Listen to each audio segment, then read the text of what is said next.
नमस्कार दोस्तों, हमारे YouTube चैनल पर आप सभी का स्वागत है। वीडियो शुरू करने से पहले आप सभी से निवेदन है कि मेरे चैनल को सब्सक्राइब करें। तो शुरू करते हैं रानी पद्मावती की कहानी। भारतीय इतिहास में अनेक साहसी रानियां हुई हैं। उनमें से एक थी रानी पद्मावती। रानी पद्मावती के पिता का नाम राजा गंधर्वसेन था और उनकी माता का नाम चंपावती था। रानी पद्मावती बचपन से ही सुंदर और आकर्षक थीं। उनके पिता राजा गंधर्वसेन रानी पद्मावती के प्रति काफ़ी सुरक्षात्मक थे, जिसके चलते उन्होंने रानी पद्मावती का किसी और से बात करना पसंद नहीं था, जिसके कारण रानी पद्मावती का लगाव एक तोते से हो गया जिसका नाम हीरामणि था। जब उनके पिता को तोता हीरामणि व पद्मावती के घनिष्ठ संबंधों के बारे में पता चला तो उनके पिता ने तोते को मारने का आदेश दे दिया। हालांकि वह तोता अपनी जान बचाकर वहां से उड़ गया। उसी दौरान एक शिकारी ने तोते को पकड़ लिया और उसे एक ब्राह्मण को बेच दिया। उस ब्राह्मण ने वह तोता चित्तौड़ के राजा रतन सिंह को बेच दिया, क्योंकि राजा रतन सिंह उस तोते के क्रियाकलापों से काफ़ी प्रभावित थे।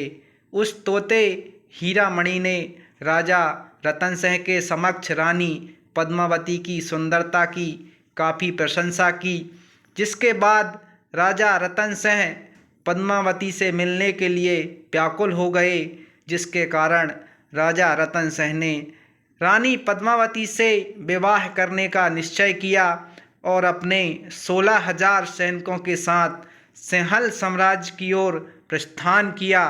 जब राजा रतन सिंह ने अपने 16,000 सैनिकों के साथ सिंहल साम्राज्य पर आक्रमण किया तो राजा रतन सिंह को पराजय का सामना करना पड़ा और उन्हें बंदी बना लिया गया।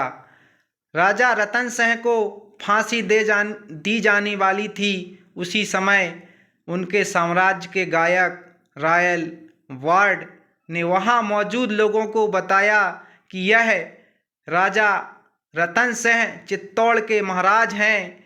यह सुनने के बाद गंधर्वसेन ने रानी पद्मावती का विवाह राजा रतन सिंह के साथ करने का निर्णय लिया और साथ ही साथ रतन सिंह के साथ आए हुए 16,000 सैनिकों का विवाह भी सिंहल साम्राज्य की 16,000 पद्मनियों के साथ संपन्न करवाया गया। चित्तौड़ की वीर भूमि पर महाराणा रतन सिंह का शासन था।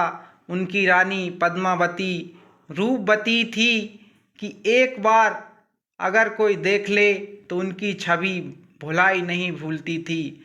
रानी पद्मावती की सुंदरता की ये चर्चे किसी तरह दिल्ली के बादशाह अलाउद्दीन खिलजी के कानों तक पहुंच गए, जिसके बाद बादशाह से रहा नहीं गया और वो सेना लेकर रानी पद्मावती को हासिल करने चित्तौड़ पहुंच गए। उसने राणा से अपील की कि वह बहन की हैसियत से एक बार रानी पद्मावती से मिलना चाहता है। राणा ने राज्य को बचाने के लिए उनके इस प्रस्ताव को मान लिया। रानी पद्मावती भी आईने में एक झलक दिखाने के लिए मान गई, लेकिन जब बादशाह ने रानी की सुंदरता को आईने में देखा तो वह रह नहीं पाया और उसकी रानी पद्मावती को पाने की इच्छा और प्रबल हो गई।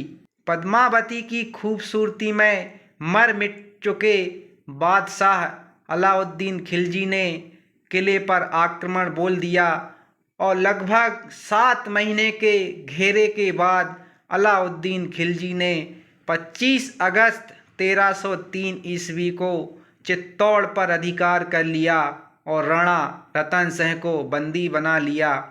लेकिन गोरा व बादल नामक 2 वीर योद्धाओं ने अपनी समझ व शौर्य से राणा रतन सिंह को कैद से छुड़ा लिया, परंतु अंत में राणा रतन सिंह सहित सभी योद्धा लड़ते लड़ते अपने प्राणों का बलिदान दे दिया और रानी पद्मावती के सामने दो विकल्प रह गए, या तो वह मुगलों के सामने आत्मसमर्पण करे या फिर जौहर व्रत करे। उन्होंने निर्णय लिया कि दुश्मनों के सामने आत्मसमर्पण करने से अच्छा है कि देश की आन बान के लिए अपना बलिदान किया जाए। उन्होंने एक बड़ा हवन कुंड बनवाया और 16,000 राजपूत महिलाओं के साथ हवन कुंड में अपने आप को समर्पित कर दिया। अपने देश के स्वाभिमान के लिए ऐसा उदाहरण शायद ही कहीं मिलता हो। मुगल सैनिक जब किले में प्रवेश करते हैं तो उन्हें वहां राख और जली हुई हड्डियों के अतिरिक्त कुछ भी नहीं मिलता। दोस्तों, ये थी रानी पद्मावती की कहानी। मिलते हैं अगले वीडियो में। जय हिंद, जय भारत।